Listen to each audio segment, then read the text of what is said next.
Olá! Hoje vamos analisar os sistemas global e americano de proteção dos direitos humanos.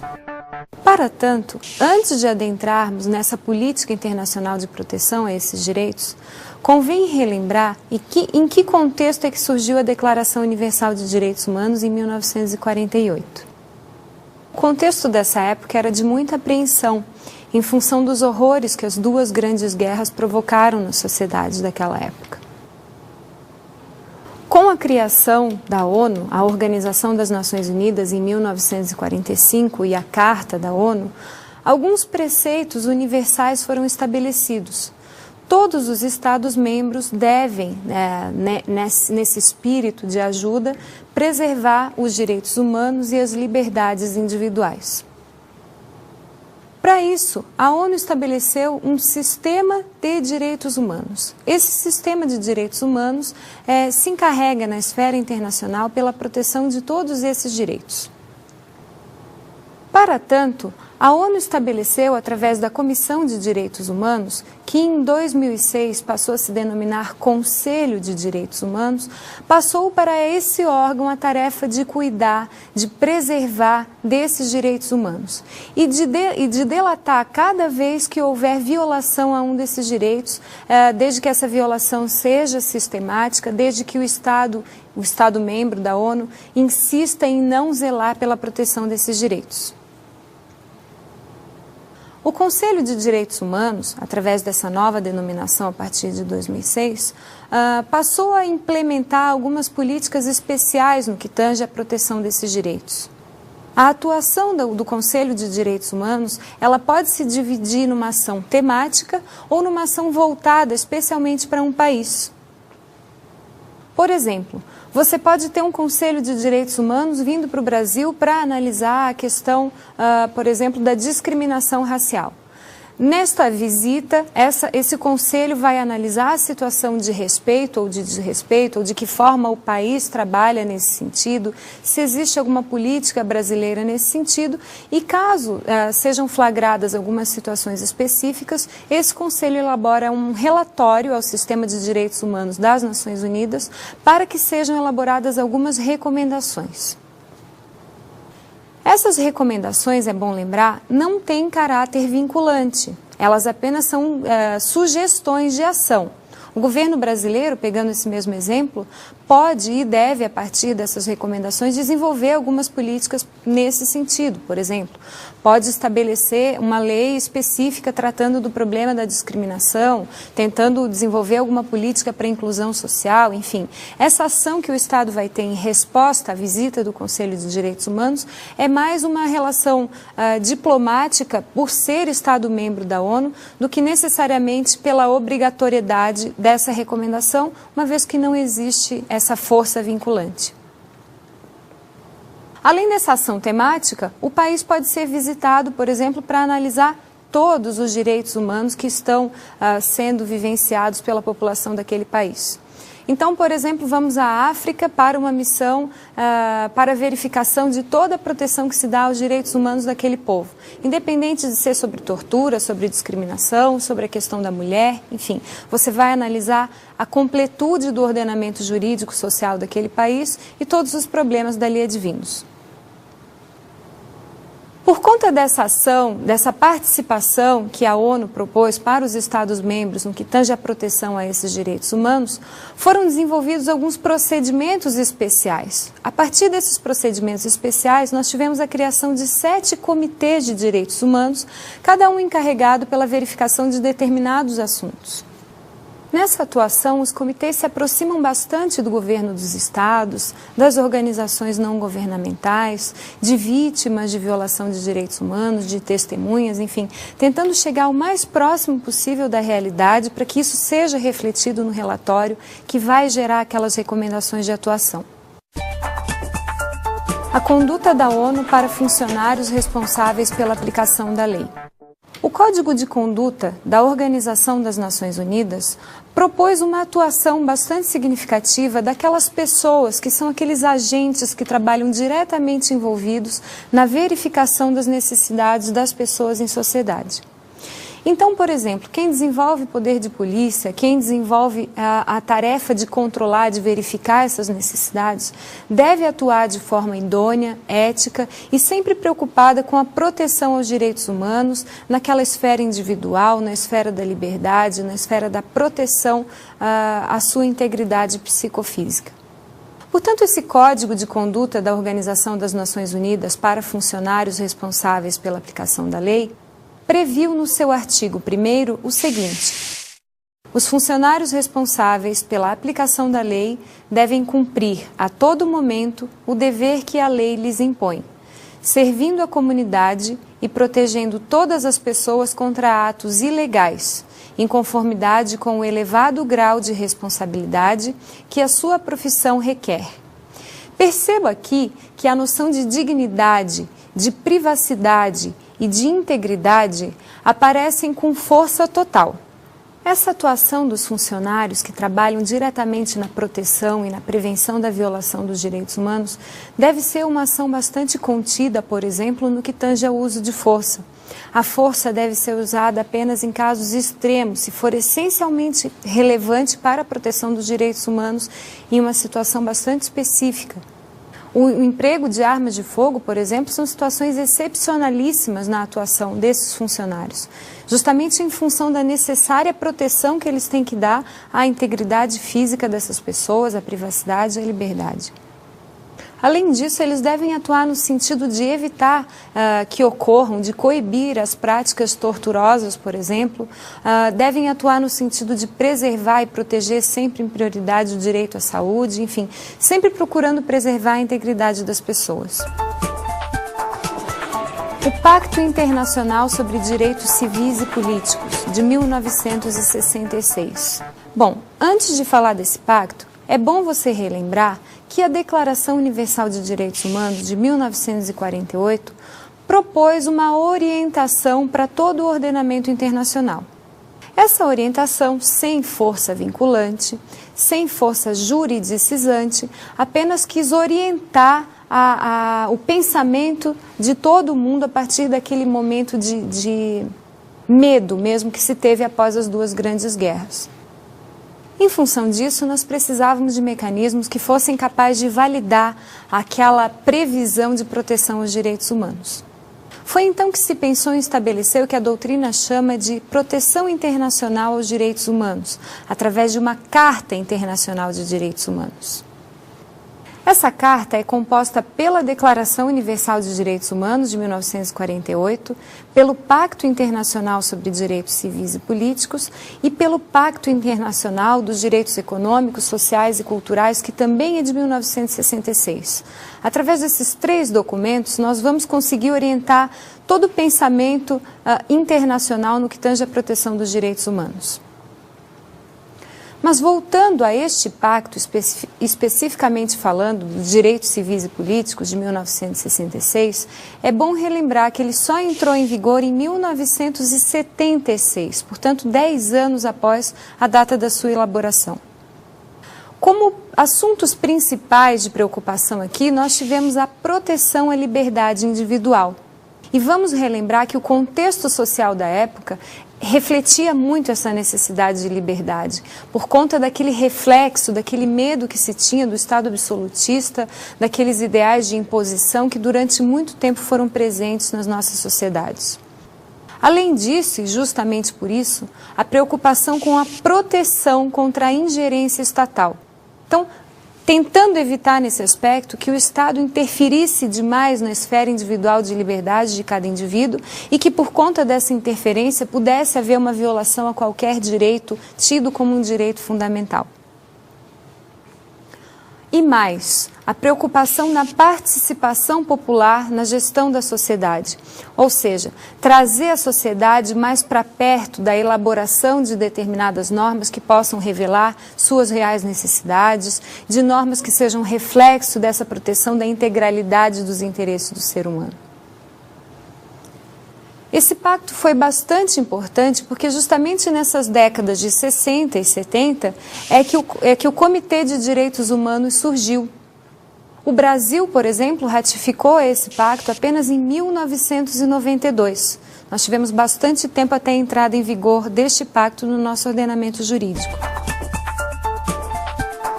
Pacto Internacional sobre Direitos Econômicos, Sociais e Culturais, de 1966. Este também entrou em vigor em 1976. Entretanto, ele trouxe uma ampliação bastante grande naquele rol de direitos humanos que havia sido previsto no pacto estudado anteriormente. As obrigações legais para os Estados-membros fizeram com que os Estados-membros da ONU realmente percebessem a necessidade de proteção aos direitos humanos de forma ampla. Quer dizer, a responsabilidade estava na mão deles, uma vez que a responsabilização internacional ocorreria em caso de violação a esses direitos. Você trouxe para a ONU, para os Estados-membros da ONU, a situação de decisão aqui nesse momento, de verificação e de proteção desses direitos humanos. Além disso, uma preocupação bastante essencial com a proteção das condições sociais, econômicas e culturais. Isso tudo se revelou de forma bastante clara nesse pacto. Essa preocupação com o conteúdo social, cultural, e econômica se refletiu numa especial proteção a alguns direitos, por exemplo, o trabalho em condições justas e favoráveis, essa preocupação social com o direito ao trabalho como algo que reflete um direito fundamental do homem em sociedade. Também nessa mesma esteira, nós tivemos como proteção específica aqui a formação dos sindicatos, a organização de greves e, além disso, uma preocupação em proteger a segurança social. Todo esse conteúdo reflete essa preocupação cultural, econômica e social que havíamos referido.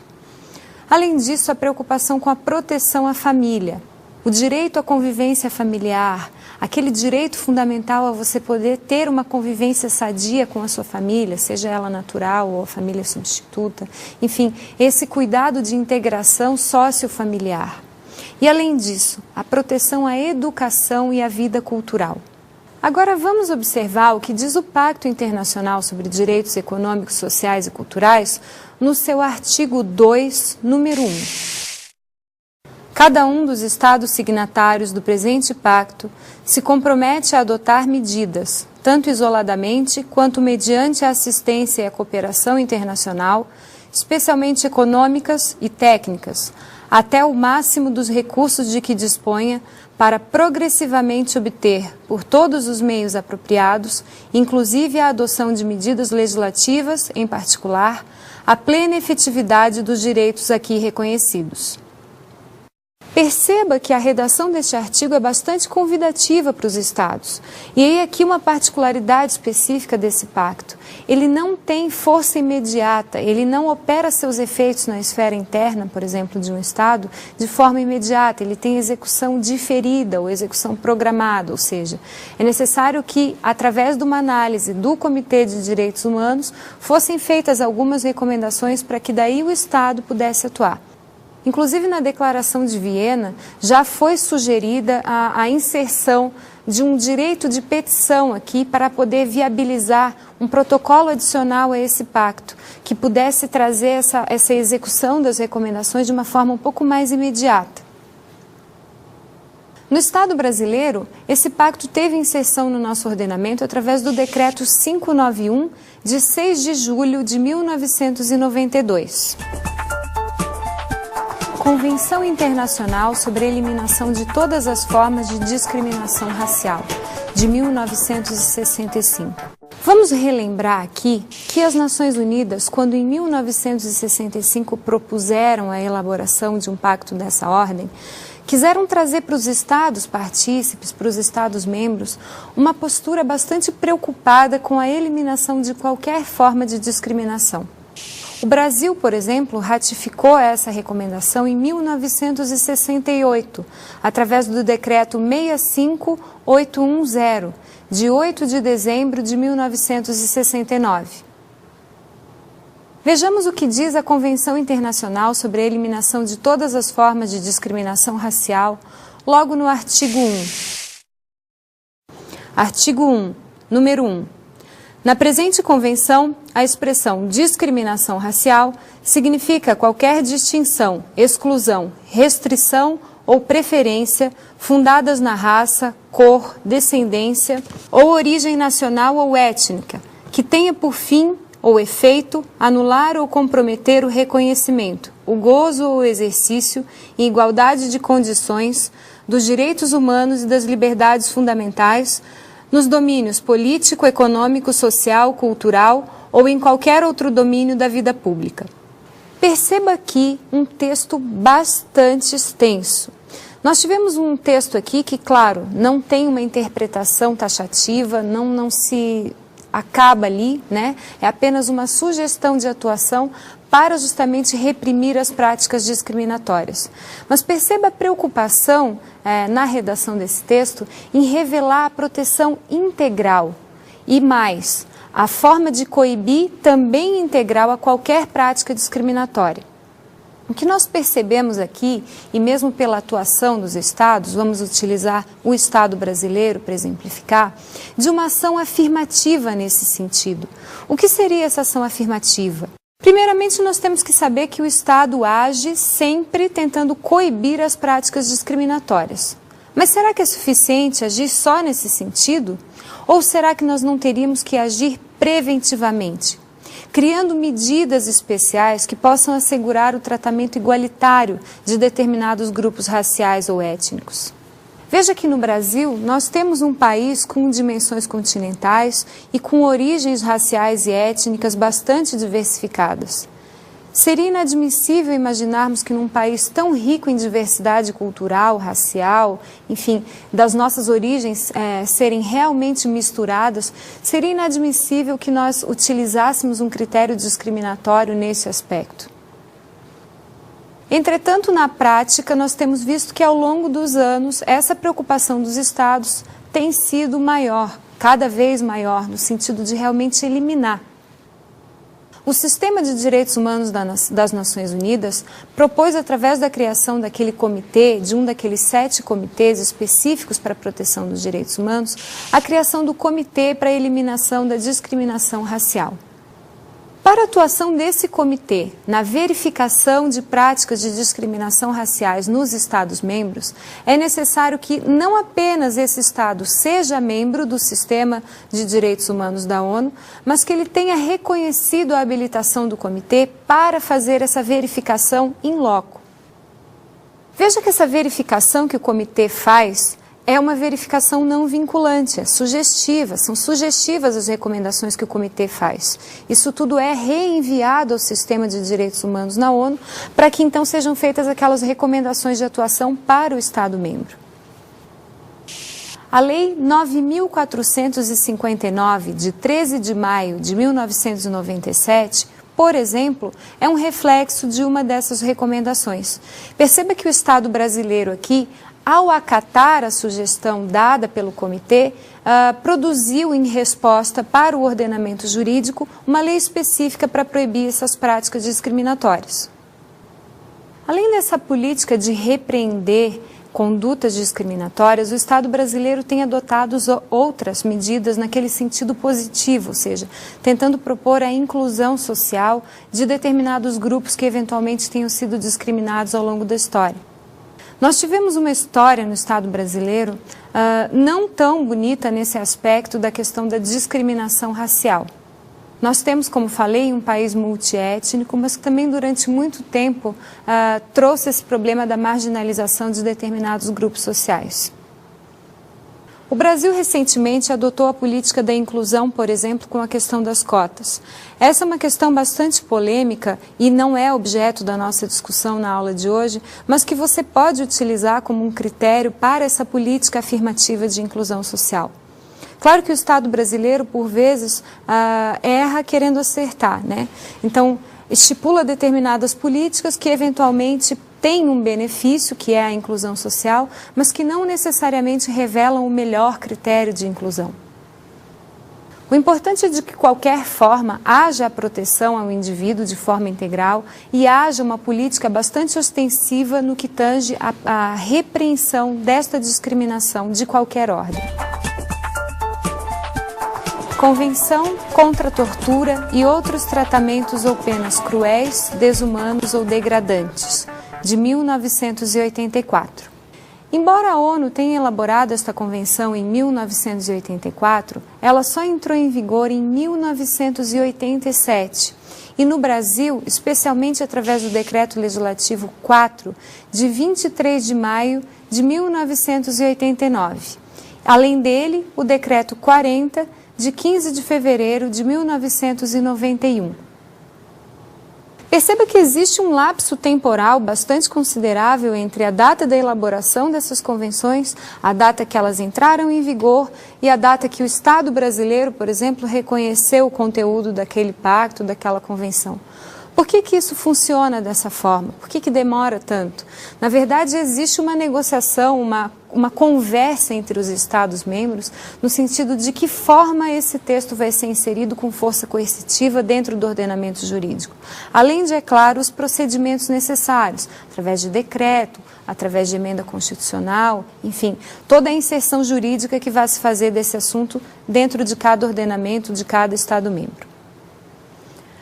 A tortura é uma prática bastante antiga.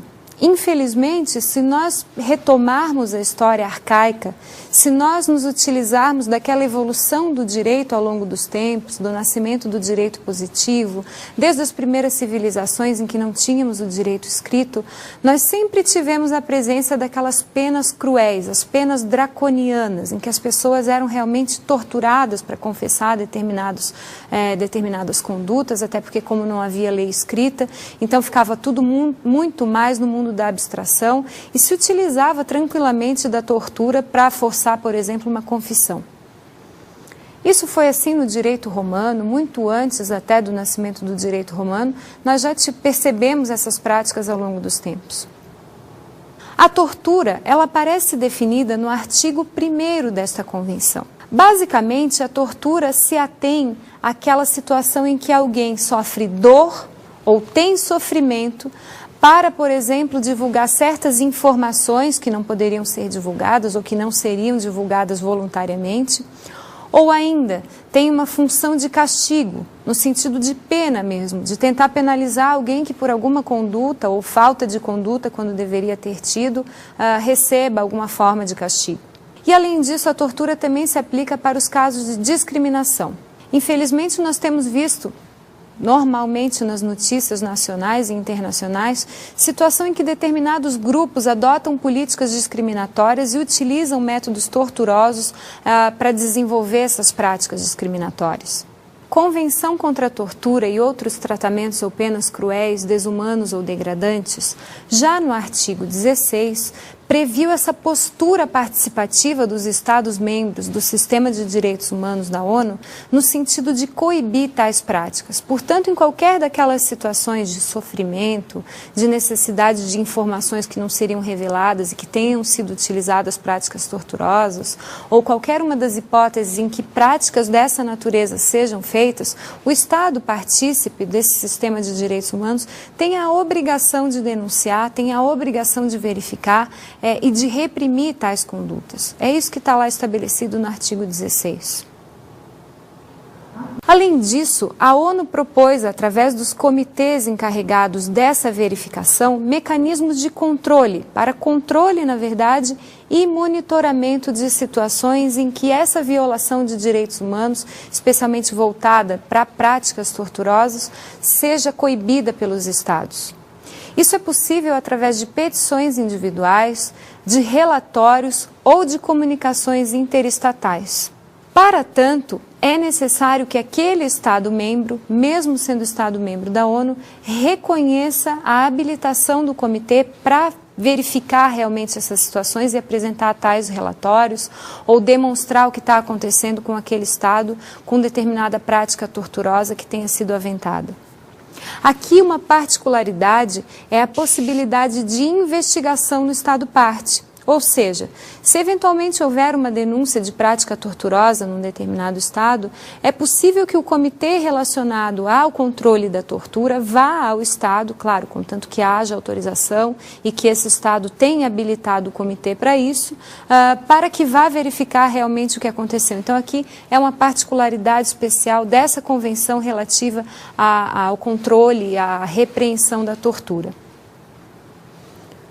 No Brasil, a Lei 9.455, de 7 de abril de 1997, introduziu no Brasil a principal política de proteção de direitos humanos no que tange à represália dessas práticas torturosas. Então, esse é o principal documento de proteção aos direitos humanos no que tange à não permissão de práticas torturosas no Estado brasileiro.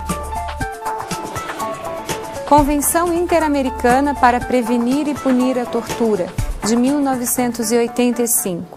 Essa convenção ela teve um conteúdo bastante parecido com a anterior, no que tange à proteção dos direitos humanos, especialmente relacionada à repreensão das práticas torturosas, só que ela se deu no âmbito da OEA, da Organização dos Estados Americanos. Por isso, você já deve imaginar que o reflexo disso para os ordenamentos internos de cada Estado-membro aqui são muito mais particularizados, quer dizer, essa atuação dos Estados no sentido de represália às práticas torturosas, aqui concentrada nessa iniciativa da OEA, traz essa preocupação um pouco mais voltada para os interesses locais.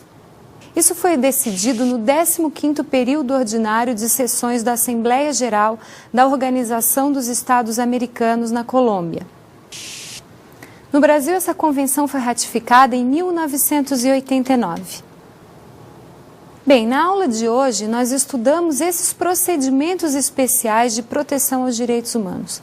Vimos diversos pactos e convenções que constituem o que nós chamamos de Carta Internacional dos Direitos Humanos, basicamente composta pela Declaração Universal de 1948 e os pactos de direitos civis e políticos e aquele econômicos, culturais e sociais. Perceba que a força que essa Carta Internacional de Direitos Humanos pretende ter, que é orientar todos os Estados-membros que participam do sistema de direitos humanos da Organização das Nações Unidas, no sentido de controle e proteção dos direitos humanos em cada um desses Estados. Nós vimos aqui que a atuação dos comitês, a atuação desses comitês de direitos humanos especificamente relacionados a determinados assuntos de proteção dos direitos humanos, tem um efeito bastante positivo para os Estados através da recomendação que eles fazem. Então, vêm até aqui ou estudam a situação específica, elaboram um relatório e isso vai para o sistema das Nações Unidas de Direitos Humanos e volta para o Estado, volta para o direito interno em forma de recomendação. O Estado brasileiro, por exemplo, vimos aqui em diversos momentos, responde a essas recomendações elaborando leis que sejam bastante específicas e voltadas à proteção desses direitos. Dicas de estudo. Bom, nós vimos aqui que cada um desses pactos e convenções tem particularidades bastante específicas. Eu sugiro a leitura de um livro que é relativamente resumido para o tanto de assunto que tem, mas que é um livro bastante fácil e acessível. É o livro Direito Internacional dos Direitos Humanos, Instrumentos Básicos. Quem coordena essa obra é Guilherme Assis de Almeida e Cláudia Perrone Moisés, da editora Atlas. Além disso, o Direito Constitucional, Direitos Humanos, do Erival da Silva Oliveira, da editora Revista dos Tribunais. Esse é um livro extremamente resumido, para você que não tem tanto tempo, mas quer dar uma conferida, quer verificar essas particularidades de cada uma das convenções, você pode consultar essa obra. E ainda, os principais documentos internacionais de proteção aos direitos humanos, de que o Brasil faz parte no sistema global, este é o capítulo específico que você vai procurar no livro do Erival da Silva Oliveira. Eu desejo a você bons estudos e até a próxima.